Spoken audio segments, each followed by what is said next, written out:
There's a lot I hate about many things. Am I just becoming that person that hates everything? I hope not. Well, I don't hate either of these guys, so that's at least something, because we have got Recon versus Beastie. Can't go wrong with a little bit of that, huh? Especially with these Civ choices, Chinese and Ottomans on Cauldron. A different looking Cauldron. Wait. Cauldron's been altered. This spawn looks way too perfect for this to have not been altered in a way that consistently spawns like this now. I kind of miss the shallow in the middle, but I guess it was cheesy with towers, so maybe this is the better end of the spectrum. And well, on this map, Chinese versus Ottomans, it's actually going to be Beastie playing as the Ottomans in the orange, who's going to strike first into the central pond with a dock drop. Meanwhile, playing in teal, Recon's got the Chinese, and I'm kind of surprised that he didn't go for the center lake first. This is a very, very, very surprising situation, because typically the Chinese can just win this race, right? They'll win the race to build a dock up, and then they'll win the race towards pushing out ships and fuel aids due to the quicker production time they get compared to other civs. Why would Recon not go for this? Because the Ottomans could actually push Spearmen in Dark Age. That would be the logical reason to not immediately go for a dock play, is that a lot of the time Ottoman players like to open up with a military school, especially if they think there's some sort of pocket economy or something away from your base you need to play into, because they just push out these spearmen for free and they go harass your eco lines. So that's probably why Recon's playing condensed. Now, he does have a decent start point to kind of play condensed TC format. He's got the deer on the backside, which I quite like this play onto, even though most Chinese players wouldn't do it. Does anyone who's got a big brain in chat maybe know why Chinese players typically don't go onto the deer? It's a very nerdy reason. You know, it's very, yeah, there we go. There's the nerd response time. Tax. Who cares about tax? Oh, yes, of course, you guys are smart cookies. It's all about the tax. So going onto the deer instead of staying on sheep means you generate less tax, because you're gathering 25 and dropping off compared to gathering 10 and dropping off. Remember, drop-offs aren't to do with, like, you know, how much you bring back. It's every time you do it, right? Like, which is really not how tax works, but that's how they've decided to do it. You know, we didn't want too much immersive experience to the modern day tax system, so instead of saying that we actually calculate it as a percentage of what you own, we just done it as a flat rate, which actually I think was more accurate to the olden days, right? Like, the whole idea of taxing richer people more is quite a modern thing. So maybe, wow. Okay, I don't know if the devs intended that, but I think they were able to more accurately represent life via taxation. For those that don't know, it was a very big thing in America. I think back in the 1800s, like 1900s, there was a very big issue where essentially, like, you know, the richest people were able to accumulate absurd wealth because, I mean, they just weren't taxed. They were taxed similar to what poor people were. Anyway, enough history lessons. Let's focus on the now. Because it looks like there's quite a lot of fishing boats already for Beastie. Now, he will have a slower tech-up timing. An interesting play from Recon here as well. Instead of going for a bargain drop, he actually instead goes for the outpost.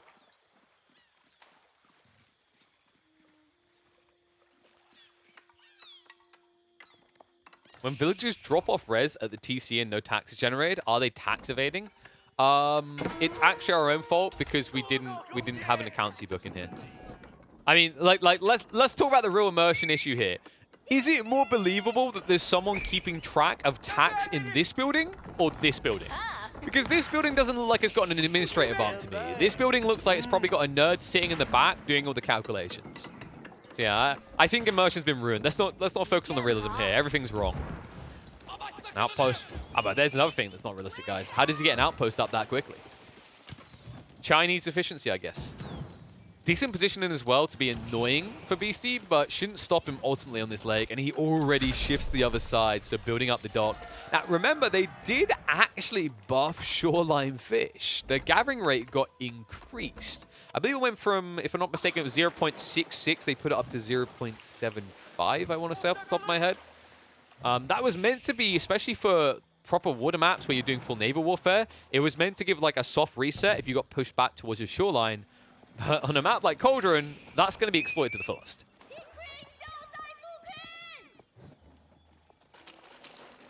The TC is where the taxes are counted and recorded. The mill is just collecting it. Well, yeah, but like how... Wait, that's not true, though. I'm going to call chat out on this. It's not true that the mill is collecting tax. This douchebag, who looks like he's conniving, is the one collecting tax. But how does he know how much to collect? You know what I think it is? I think it's that the fancy people who live in the town center are too smart to get scammed by the tax man. And by the way, you are getting scammed. There's a lot of scamming going on here. For those that aren't aware, these guys, they're outrageous. They come over, they supervise, or as I like to call it, cooking the books, because they suddenly make an extra 20% resources just appear. Like this deer carcass, 350 food? Don't think so, mate. That right there is a juicy 420. Blazer. Oh, this villager plays beastie. Counters out with a rush of villagers, and like, he's going to commit to the shivs as well. He might even be able to prevent it going up here. But the animation swing, that's going to save the day. Great micro from Recon. We'll get the outpost up. In fact, he's going to get it up everywhere here. It looks like BC is going to have to pivot away from the water side entirely, because he's definitely not getting it anymore. Man, that was actually pretty sweet there. You saw what Recon done, right? Like, he just essentially winds past at the right distance that essentially the villager's attack animation can never complete, and they have to reset and move again. Keeps his villager alive, ensures the outpost goes up, and now ensures that Beastie gets nothing more out of this investment. But he did get a reasonable amount of what he afforded back. At the end of the day, though, like, what was it? 5 of these fishing boats. He paid 475 wood. Compare that to what Recon paid. I actually think Recon got the better side of this trade, right? Like, they both pulled a similar number of villages. I think they both lost a similar number of villages. Well, okay, ignore that. Recon lost. Oh, yeah, they lost the same. So Recon's just ahead, right? So they trade the same amount of villages. He gets rid of the fishing. Now he goes into the fishing with the villages, which, by the way, has a better gathering rate. 1 food a second, in fact. This is just up and up for him. Beastie, well, interesting enough, after this opening, is going to go back for greed on land instead. Looks like Recon has at least got eyeballs on it, but nothing can really do to stop it from building up. Love the reaction there as well. Notice that Recon was trying to push the deer stacks away, and BC starts shooting them down before they can retreat. Just ensures that he gets efficiency on his drop-off.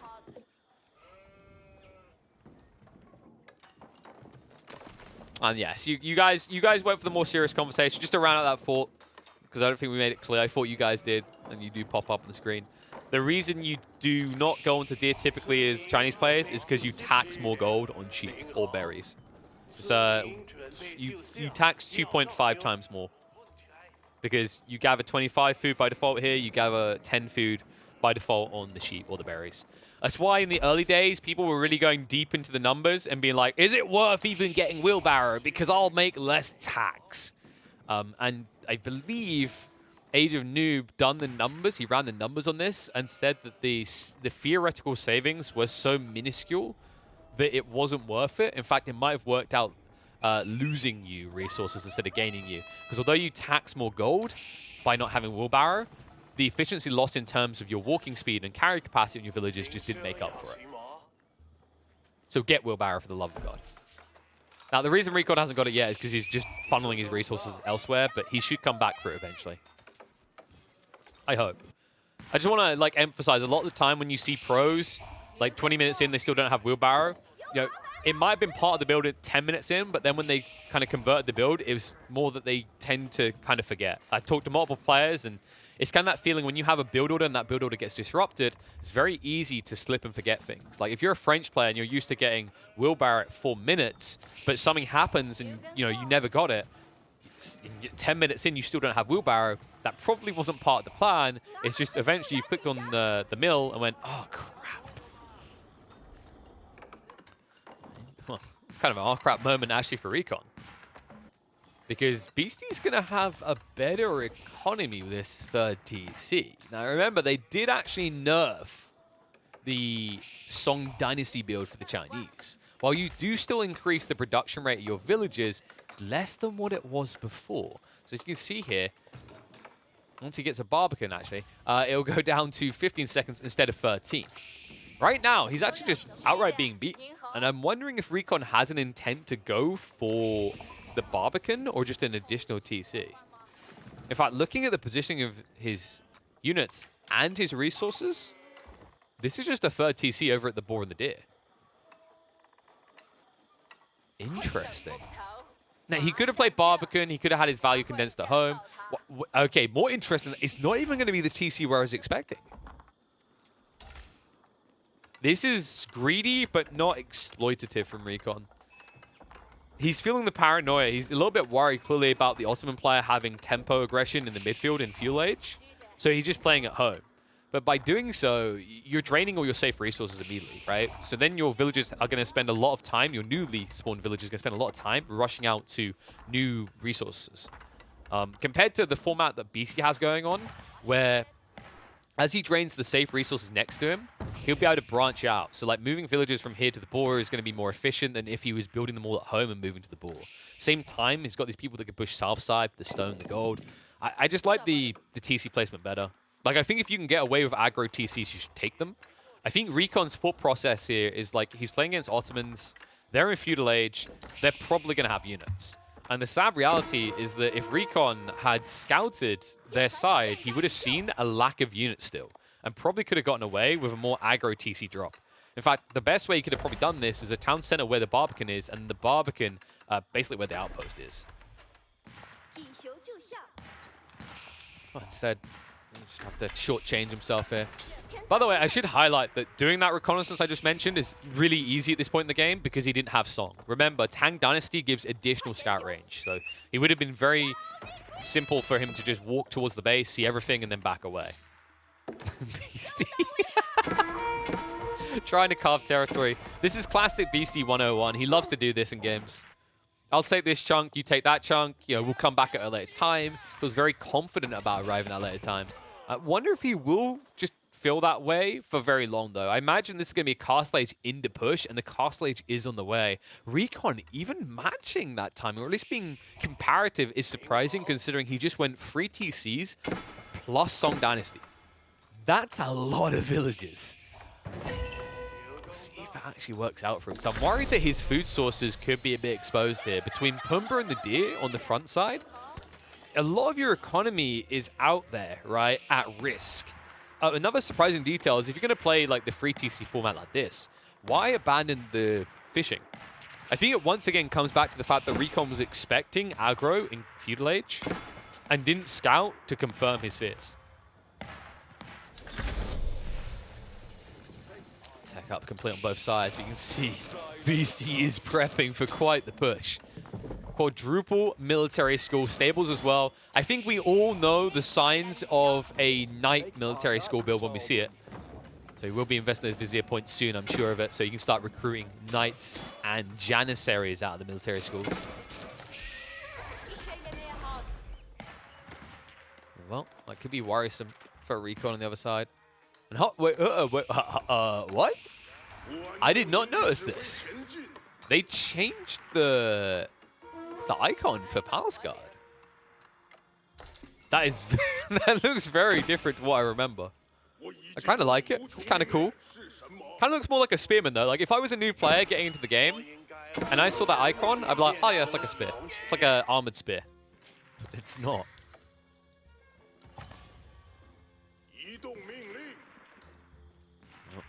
Let's see if you can get enough Palace Guard together. Recon is going for a pretty bold strategy here. It's not the worst ideas, but if it gets scouted, it can be countered. The interesting part is BC didn't scout it. He's just reading the play logically.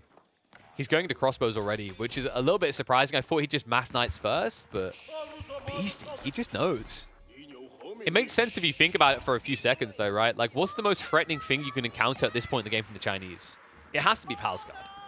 Because Palace Guard are men-at-arms on cocaine, right? They're more threatening. And like men-at-arms, this timing at the beginning of Castle Age is the most dangerous time to implement them. People don't have a counter to men-at-arms immediately. So you can just kind of Zerg them out with heavily armored units. It's Zerg, but it's more like Zerg plus Protoss. It's whatever the hell the offspring was called in StarCraft. But by getting the crossbows ahead of time, he's going to ensure that this doesn't get uncontrollable. Like, Recon probably never gets above 20 Palace Guard at this rate. And with the Knights plus the crossbows, I don't even know if these guys are going to last very long. Well, wait, did he just... but Recon would have...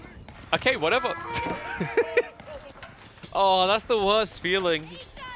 His Palace Guard ran away. At first, I thought that the meta ran out to like, somehow auto-aggro, but I don't know how that would have worked there. I think Recon just kind of panicked and didn't think he was going to get away. Bit of a shame there. So loses one Spearman, could have killed the Monk. Like, the detail that matters isn't losing the Spearman, it's the fact that the Imam stays alive, and now he's going to bank the Relic quicker. Which is just going to lead to a bigger resource differential between the two. A resource differential that is already getting quite large, actually. Wait, is Beastie thinking about Imperial Age here? There's no way. I think he just doesn't have enough buildings, and he's starting to build more in here. But it's going to be archery ranges, so could be we're going to see even more crossbows added in soon. Knight numbers in the meantime are getting quite cumbersome. I honestly don't know what Recon's recourse is here. Imperial Palace is an interesting play, and I'm usually a big fan of it. I think it's actually it's an underutilized dynasty. For those that aren't aware, the way this dynasty works is you just juice up your movement speed. It's quite a lot of movement speed as well, by the way. Like, these Palace Guard that right now move at 1.38 end up moving, I think it's 1.56, which is just a tiny bit shy of the speed of Knights. Also, the other cool thing I always like to point out, watch the scouting range on this Imperial Palace. Ready? Oh, all of a sudden I see over here. Just a reminder to people to why you should build this landmark. This Imperial Palace in a 1v1 map will reveal a quarter of the map. Maybe a fifth. Between a fifth and a quarter. From one building being placed. That's pretty insane. But that kind of insanity isn't going to help him much right now. Very defensive Imperial Palace. It's not really covering much. It has given that movement speed we talked about, though. Look at that, 1.58. Which allows him to very easily chase after Knights, because if you get in charge range, you go faster than 1.62 the Knights are retreating at. Mechas are going to become very important for Beastie. So far, he doesn't have the drum voice here. Mangonel's going to be sacrificed. You can see the paranoia. Beastie doesn't want to take a fight yet. He wants to try and get the counters. Recon, in the meantime, is going to try to block out these keeps from going up. Main army is just going to poke and prod. Now, remember, there are crossbows here, so the Palace Guard aren't going to last long. And Knights will exchange quite well 1v1 versus Spears. So, Beastie comes out ahead. Recon's army has been all but removed. Recon, he did at least block the castle. He'll get his own up and play towards the sacred site, so prevents that win condition and will allow him to drag the game later now up against Beastie. If he gets it up. And that's a big if. Beastie. Oh no. It's kind of crazy just watching Knights beat Spears like that, but let's be fair here, guys. You know, you're talking about a unit that costs 3 times the price of the thing that's meant to counter it. Of course, it should be more than one spear to beat it. And that's one of the advantage of the Ottomans when you go for this build, where you leverage the ability to build Knights passively, right? You're saving 240 resources, you're building at a similar pace. Just destroyed him. And now, Recon, I don't blame him for this choice to go into Fire Lancers, but I don't think this is a choice you make optimally. It's a choice you make out of panic. He needs to do something. Like, desperately needs to do something. And what he needs to do is not take a direct fight. He needs to find a way of getting into the economy and shrinking things. While a decent amount of this army that BC's building is coming from passive production, a big chunk of it is also being supported by active production.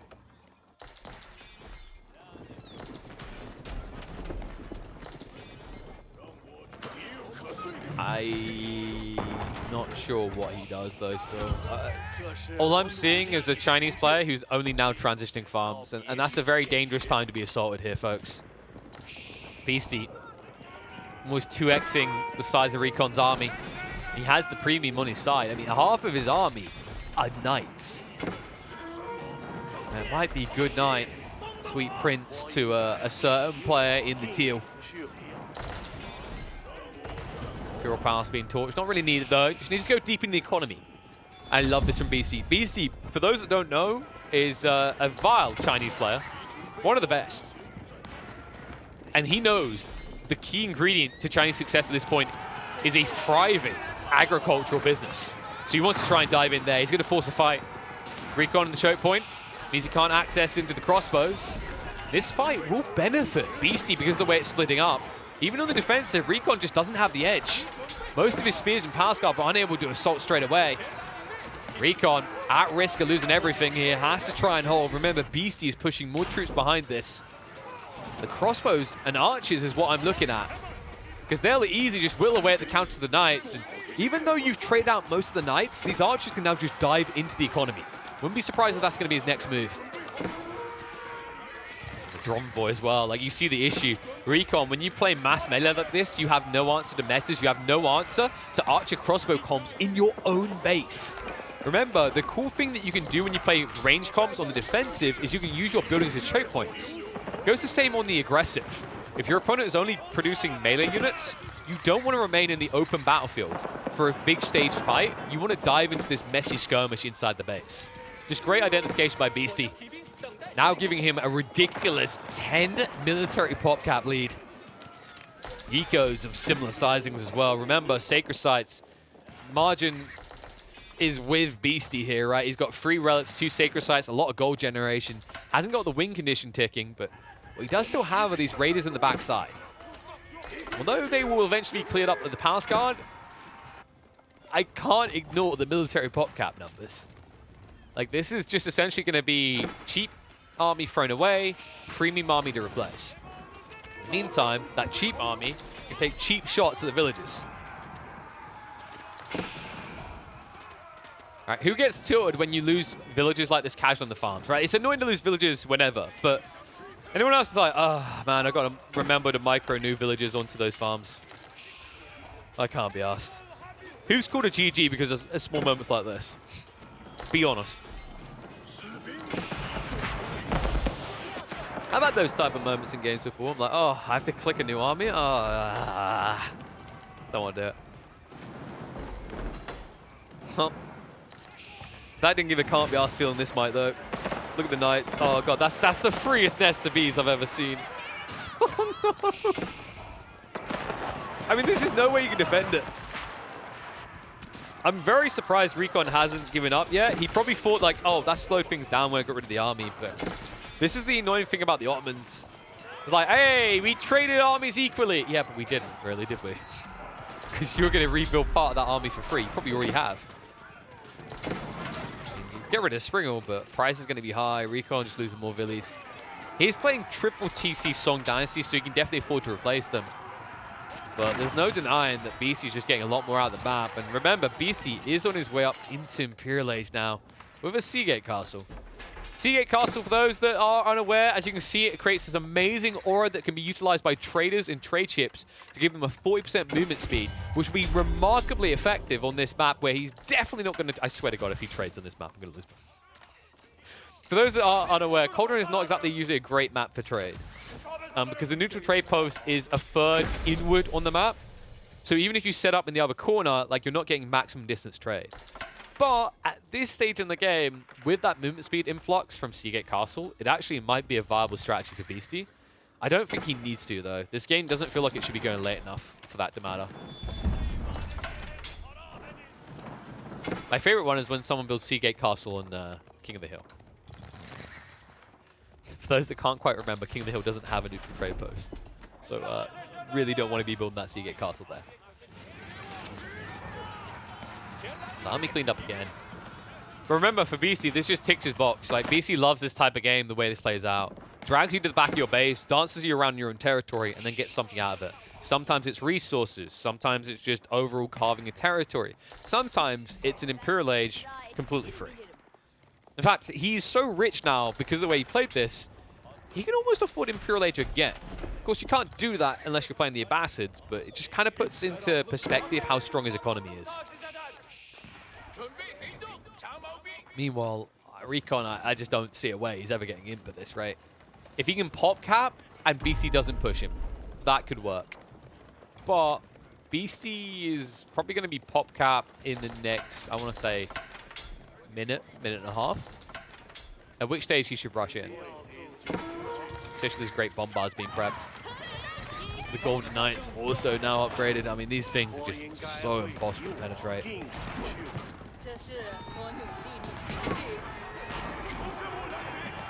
I love how we never saw the Fire Lancer mask go beyond 5, by the way. It's almost like Recon was like, this is a great idea. He's like, but where do I send them? We've all been there with that type of moment. The idea seems really sound until you realize that it's not quite as sound as the defense as your opponent. Also, I do think that I've seen plenty of situations recently where Fire Lancers are just a bait. And I've had discussions with pro players in games where they've done this, and they can see where it comes from. That essentially, when you keep spamming Fire Lancers, it used to be affordable because of like in-page with the Spirit Way, right, with the discount. But now you don't get a discount. So if you start spamming mass Fire Lancers, you're paying 160 resources per Fire Lancer every 16 seconds. That actually burns through your eco ridiculously fast, considering the unit is meant to be thrown away in a very casual way. Do I think Fire Lancers still work? Later on in the game, yes. Or with a very specific goal in mind, yes. But in the mid-game, unless you have more bank than Switzerland, would not recommend. I feel like we've been here before.